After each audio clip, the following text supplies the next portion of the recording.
शाहूवाडी तालुक्यातील नांदगाव इथं सुमारे 1 एकरातील ऊस पीक गव्यानं खाऊन फस्त केलंय।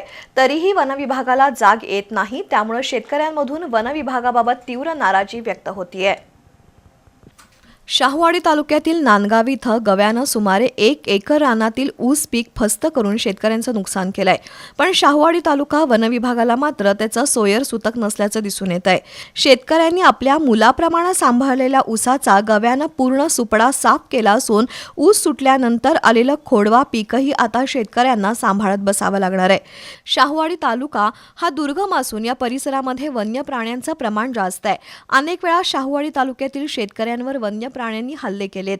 आज नांदगाव इथल्या घराशेजारी असणारा 1 एकर ऊस रात्रीत गव्याच्या कळपानं खाऊन पूर्ण सुपडा साफ केलाय।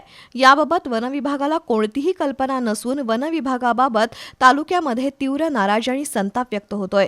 संबंधित विभागाच्या अधिकाऱ्यांनी लक्ष घालून नुकसान झालेल्या पिकांचे किमान पंचनामे करावेत, अशी मागणी शेतकऱ्यांमधून होतीये।